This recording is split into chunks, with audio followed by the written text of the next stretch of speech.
Hey, have you guys ever been to Yosemite? And maybe not, maybe you haven't been, but I walked through Yosemite and it's like almost overwhelming. You walk through it and you're looking around and you're like, you see El Cap over here and you see Half Dome over there and there's waterfalls, and it gets me thinking though about what if you were walking through Yosemite and you were just so preoccupied with what are you gonna do, what are you gonna wear, what am I gonna eat for dinner, and you start thinking about all these different things, and you know when you're in your head and all of a sudden you're not paying attention to whatever's around you? I do that when I'm reading sometimes. I'll read a book and I'll literally get to the end of a page and I'll be like, what did I just read? And I literally have to reread that page, and I just wasted like 3 minutes of my life. And I wonder if so often we wrestle with, is God near me? Is he present with me? And I wonder if when we're wrestling with those things, if it's not because God's not present with us, but it's like we're walking in Yosemite but not paying attention to the beauty around us because we're so preoccupied with everything in our own heads. I think we do that with God. I think that God is actually present with us, but the reality is we're not present with him. Any relationship, we need to be present. And I think about so often I'm sitting down, especially right now during this quarantine time, I'm sitting down, I'm on the couch, and I'll be talking to my wife, and I'll literally be on my phone at the same time, multitasking, and every once in a while I'm like, wait, what'd you say? I saw this really funny meme where there was a wife and she was so mad because she's like, my husband like isn't paying attention to me. And so she started off, she's like, are you even paying attention? And he's like, that was a weird way to start a conversation. It's because he's not paying attention. I think we do that with God.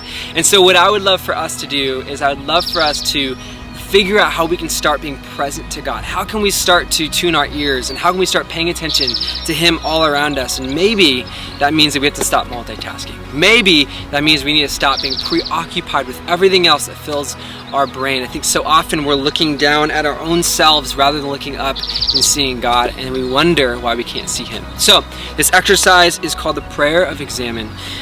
This is one that honestly we should be doing every night. It allows us to reflect back on our day and to see where God was and where we noticed him, but also where we didn't notice him, where we might have missed it.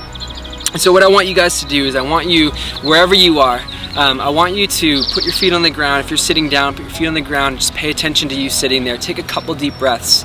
If you're standing, that's okay. If you're laying down, that's also okay. But take a couple deep breaths. So after you've taken a couple deep breaths, now I want you just to be aware of your surroundings, right? We're practicing presence. And so what's around you? What are the noises that you're hearing? Right now I hear birds, I feel the wind, I feel the sun on my back. This is a beautiful place around me, I don't want to miss it. What's around you? And then what I want you to do is I want you to start off being grateful. You might have to pause, and you might have to pause and then go through this exercise, restart when you go to the next step. The first step is to be grateful. Be grateful for God's blessings, large or small. I mean, what is a smell that you smell that you just love? What's a food that you ate that you're like, I just love this food? What's a game that you played, or a meme that you saw, or a relationship you got to talk on the phone with someone? Count your blessings, big or small, and be grateful to God for those things. And when you're done with that, I want you to move to step 2, which is ask for help from the Spirit. And the Holy Spirit wants to help us. He's called the Helper. He wants to illuminate in our hearts and in our minds where God is. And so ask help from the Spirit and say, Spirit, would you help me? Would you help me be aware of you, of your presence with me? Take a couple moments to do that. And then step 3 is to reflect on your day. Reflect on your day. This could be yesterday if you're doing this in the morning. It could be your current day. It could be the last 2 days. But reflect on your day, and I want you to look back for times that you saw God, times that you recognized that God was present with you. But then also take time to recognize times in your day or in your last couple of days when you just didn't pay attention to God. Maybe you made a decision, or you were in a conversation, or you looked at something and you just didn't have regard for God. Pay attention to those things too. Have grace on yourself. Don't judge yourself. Step 4 is called resolve. This is where you start to confess. You start to say, God, I missed you in this area. God, I took this step and I didn't pay attention to you with me. But also pay attention to the places that you did notice him. And the areas that you didn't, say, God, I'm sorry. Would you forgive me? Confess those things to him. And the final step is this: would you pray?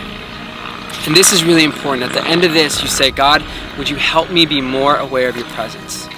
Would you help me to notice you? I want to be aware of you at all moments of all days, whenever I'm getting up, wherever I go, in every conversation. I want to notice you. And so would you help me to do that? Those are the 5 steps of the Examine. You can practice this every night, every morning, every day, and that will help you practice God's presence. And you would find that in the next couple days, you're going to be more aware of when God is with you. You'll notice that He is present and He hasn't left you or forsaken you.